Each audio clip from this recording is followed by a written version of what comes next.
Hi, my name is Glenn, and I'm a registered nurse at St George Hospital in Sydney, working in the Haematology and Oncology Day Centre outpatient clinic. One of my areas of interest in learning is breast cancer, and have decided to do my presentation on breast self-examination.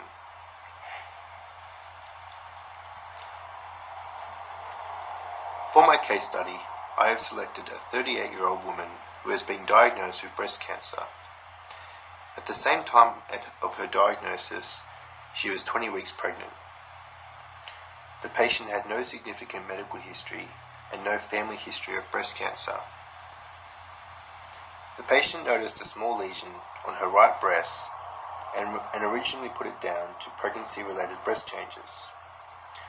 She had ongoing pain and swelling for 2 days and presented to her GP, who performed a clinical breast examination and referred her to have a breast ultrasound and a mammogram. Pathology and CA125 tumour markers were collected, and a biopsy was collected and confirmed metastatic carcinoma of the breast. An MDT meeting was held with the head obstetrician and admitting oncologist to discuss treatment pathways. The patient raised the obvious concerns regarding the effects of chemotherapy on her unborn baby.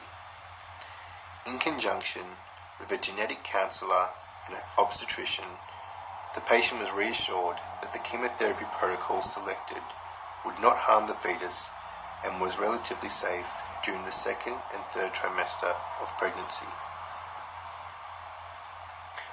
Research shows that chemotherapy should be avoided in the first trimester of pregnancy due to the potential risk of fetal malformations.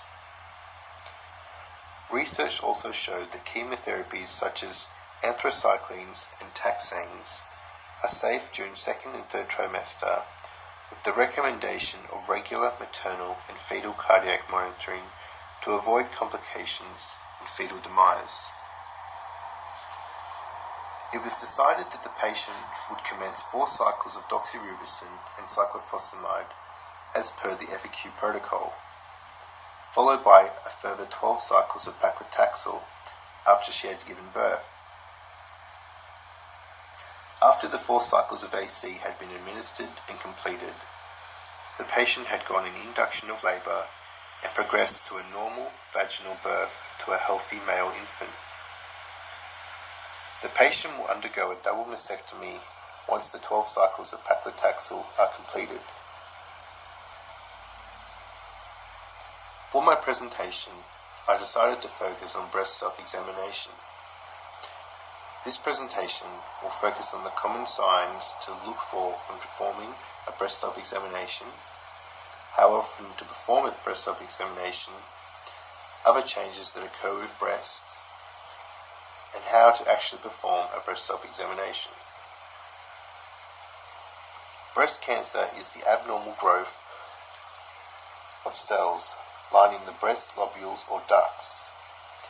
These cells grow at an uncontrollable rate and have the potential to spread to other parts of the body. Breast cancer is the most frequent cancer among women and the second most frequent among the entire world population. In the year 2018 alone, approximately 2.1 million women worldwide were diagnosed with breast cancer. The disease is the most frequent cause of cancer death in women and the most frequent cancer diagnosis for women in 154 out of the 185 countries.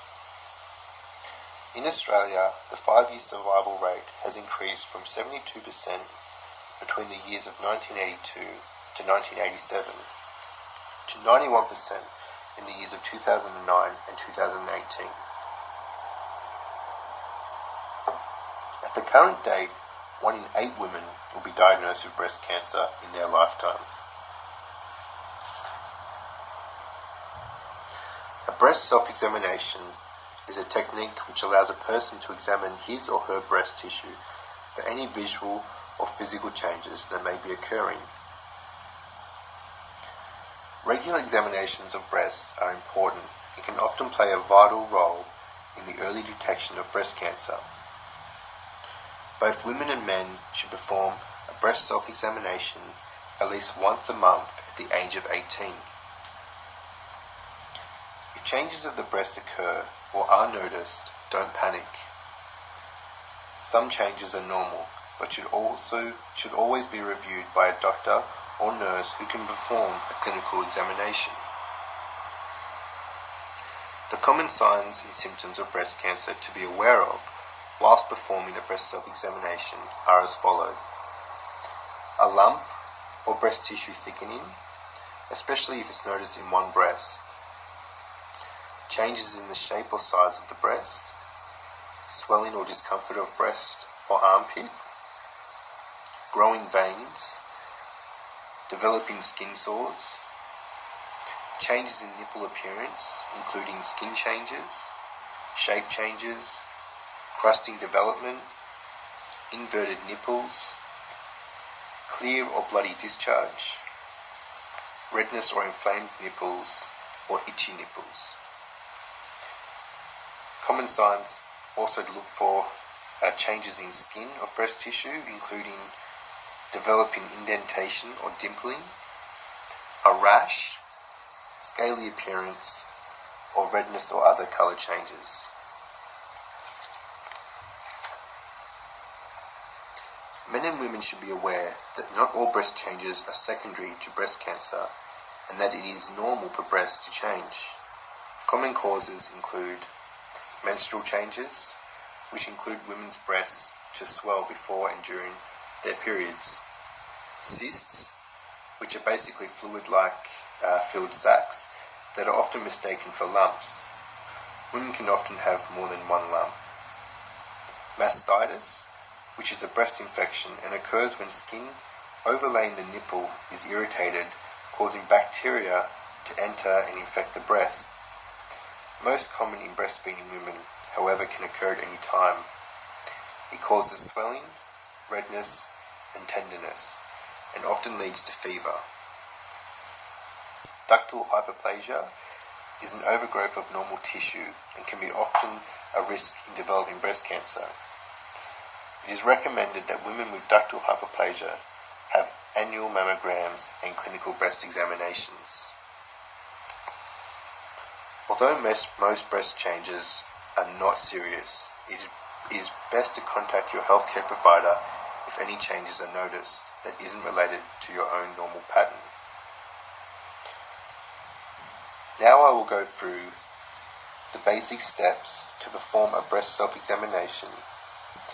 It is important to allocate at least 5 to 7 minutes to properly perform the examination, as per the Cancer Council guidelines.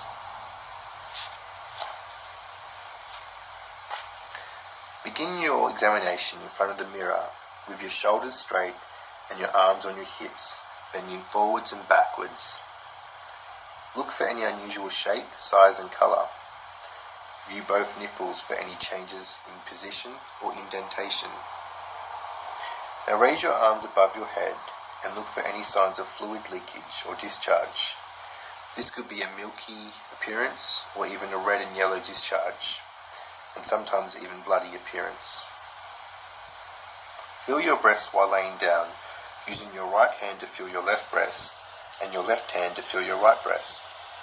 Use a circular motion with your fingertips, covering the entire breast, side to side and from top to bottom.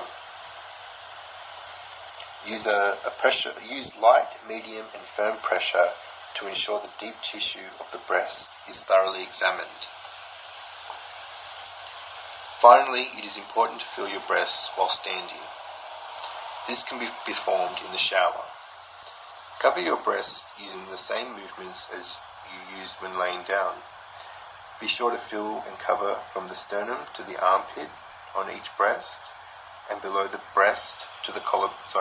collarbone down to underneath the breast tissue for each breast.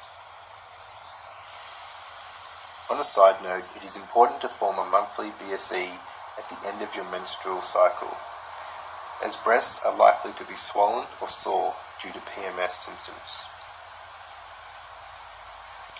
Although the breast self-examination is a crucial part of the early detection of breast cancer, clinical examinations performed by either a doctor or nurse are much more accurate, as healthcare professionals are trained in detecting any breast abnormalities.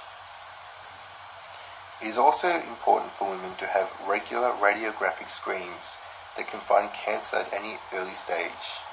These include a mammogram, which is an X-ray that uses very low levels of radiation and can detect cancers as small as half a centimeter. A mammogram can be used to diagnose a lump or other breast changes found during a breast self-examination or a clinical breast examination. This diagnostic tool can aid doctors in other areas of the breast that need to be studied. A breast ultrasound can be used, as it creates images using painless high-frequency sound waves. It helps doctors evaluate whether a lump is a fluid-filled cyst, a solid mass, or a variation of normal breast tissue. An MRI provides a high-resolution image of the breast without using any radiation. MRIs may be used to determine the size and extent of a known tumor.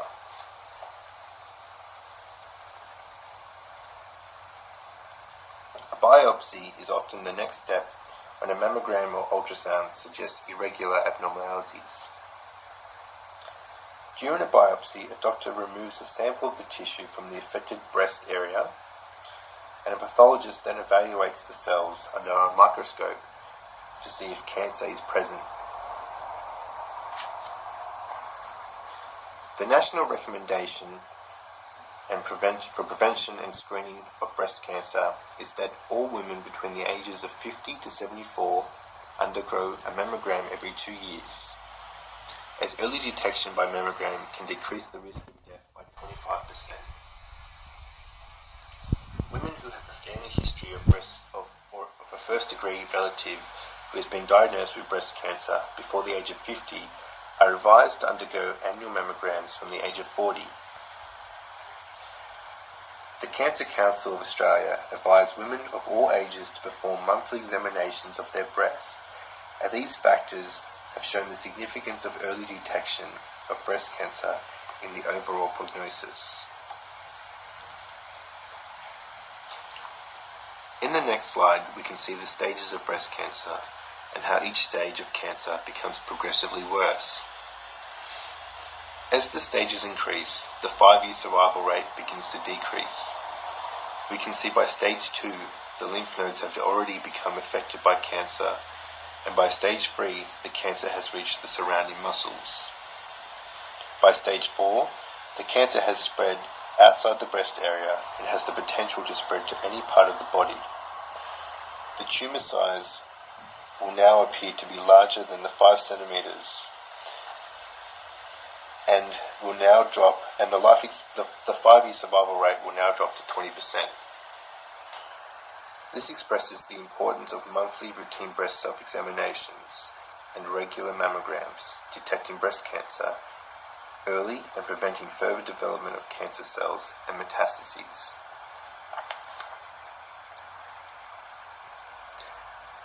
In summary, it is important to perform a breast self-examination once a month from the age of 18, as it can play a vital and important role in detecting breast cancer early. It is important to be aware of what to look for when performing a breast self-examination and how to identify the early signs and symptoms of breast cancer. A breast self-examination can play an important role in preventing breast cancer. However, it is not a diagnostic tool, and women should undergo second yearly mammograms between the ages of 50 to 74, and women with a direct family history of breast cancer within the family should have mammograms yearly from the age of 40. Thank you for listening to my presentation on breast self-examination, and I hope that this has increased your knowledge on how to perform a breast self-examination and the importance of knowing the early signs and symptoms of breast cancer.